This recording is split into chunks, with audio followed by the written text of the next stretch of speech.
You are listening to Win on KZKO. Check them out every Monday from 4 to 5 p.m. Mountain Time. Only on KZKO The Vibe. Listen up, partners. This is Good, Bad, Ugly on World Improv Network.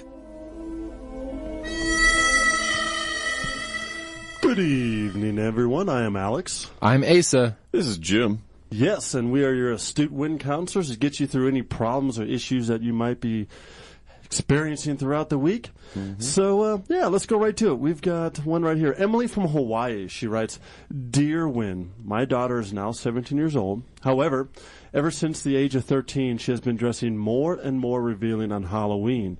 What should I do about her costume this year? Asa. You know, this is a tough spot to be because on one hand, as a parent, you are looking out for the safety of your child.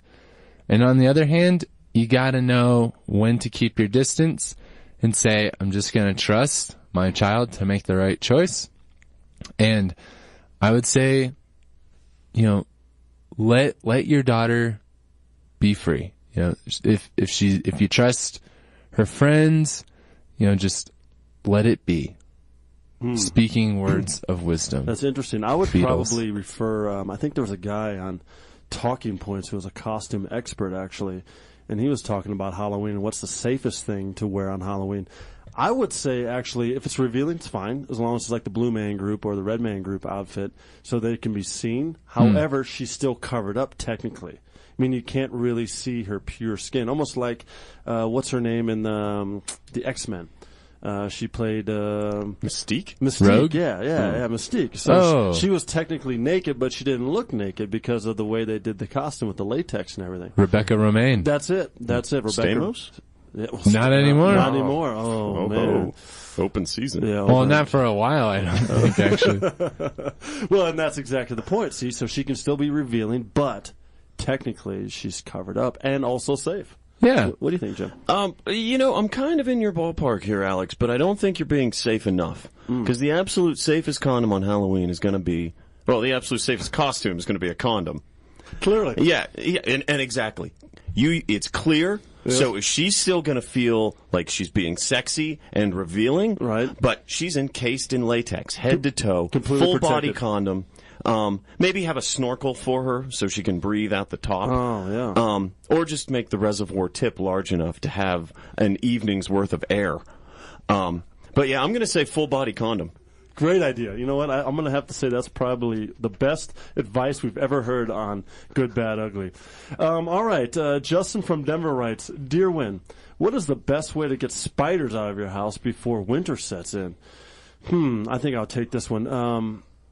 God, you know, I would say next to a tactical airstrike, maybe the best way to get spiders out of your house is to just scream all day long.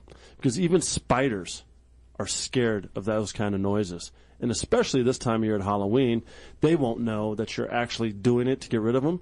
So they're going to leave, and the neighbors won't call the cops on you because they think you're just playing some little pranks for Halloween. What do you think, Asa? Yeah, I mean, I would take it a step further. I mean, yelling can be somewhat effective, but I would recommend install a sound system. Like there's the Sonos sound system where you can install speakers in any room you want. Mm-hmm. So set up speakers in every room, have them linked up to one stereo system. Right. And I'd recommend some Slayer. Oh, Slayer. And maybe even just like a constant drum. So they can't get that rhythm right when they're making their webs and stuff. Right, because that'll vibrate. It'll send a frequency throughout the house, and those vibrations will disturb the spider's ability to walk, and they'll probably fall on the ground upside down. That sounds very scientific. Spiders can't, correct that. They're kind of like turtles. Oh wow! What do you think, Jim? Well, I actually live in a house that kind of has a bug seasons. Oh. And there's definitely a moth season where I live. And then moth season ends and spider season starts because all the spiders ate the moths. Oh. So I think what you need is a predator that will kill the spiders. Like? Humans. Sleeping humans. Oh. Every year, a human on average will eat 8 to 10 spiders in their sleep. So I think you just have a lot of random people come and sleep in your house at all times, and they'll just eat the spiders away. And you could probably just get them down at the homeless shelter or something. Exactly. Oh, great idea. I would debug them first, though, because homeless people have general bug infections, infestations in their clothes and in their body, and then therefore maybe more spiders, and you can't compete that. Exactly. I've actually heard of another technique that you just reminded me of, Jim, where instead of kind of searching around for the spiders, set up a spider hotel. So you have a centralized location. Like and neon signs and everything? Yeah, and then provide really bad service so that they don't want to be there anymore. And then they'll voluntarily leave. Alternatively, you could just plant bad reviews of your house on Spider Yelp. Yeah, on Spider Yelp. They hate that. Yeah. Yeah, that's like worse. That's worse than East Colfax. Wow. All right, well, let's just get one more in here. I don't know. We're getting a little lively. Let's just extend it a little bit. Hope from New York writes, Dear Win, why won't high-end restaurants, such as French restaurants, often like to serve blue-collar workers, like Pittsburgh Yinzers, for example? Jimbo, you know something about the Pittsburgh Yinzer? Yeah. I'm originally from Central PA, and it's a place I know and love. And having grown up with uncouth, blue-collar workers around me, I would say that these restaurants are correct not to let people in. I've been to some high-class restaurants, and I have embarrassed myself in them.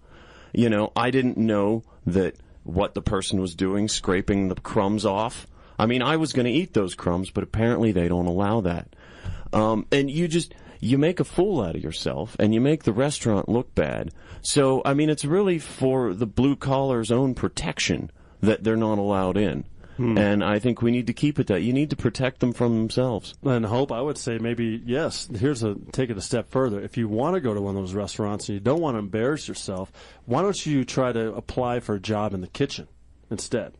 Right? You're blue collar, you like to work and so on, and you probably then speak also English, which is a benefit. And then we put you in the kitchen in one of those fancy restaurants, and then you can pretend like you're part of that environment, and on the same token, get all the scraps. Like Jim was saying, when they come back with, all the breadcrumbs that they put in the little pockets with the little scraper, you can just eat them all. And so that's great French bread. What do you think, Ace? Yeah, I don't have a recommendation in terms of what you can do about current restaurants, but I would recommend, for those... for the people that are working on the construction sites of new, upcoming, upscale French restaurants and whatnot, just always have the building in a perpetual state of development. Oh, so then you never have to leave the restaurant. So you always got to have workers there. Yeah. So you never really finish the job. Yeah. Wow, that sounds like a couple other things that are going around in this country. Well, we'll leave that up to interpretation, though. So let's do one more little thing to get you through the week, known as Horoscope Corner. Love, fortune, status. Let us do your astrological chart. Horoscope Corner on World Improv Network. All right, Libras. There's some bad news going on in the constellation of Orion as Venus passes through. And if you don't go to the World Improv Network on YouTube and iTunes and rate us and download, then you're going to get spiders in your belly. Thanks for listening to Win on KZKO. Don't forget to interact with the cast by sending your suggestions for each segment throughout the week by hitting them up on Facebook at World Improv Network, Twitter at World Improv Net, or the Win KZKO blog. See you next week. You are listening to Win on KZKO. Check them out every Monday from 4 to 5 p.m. Mountain Time, only on KZKO.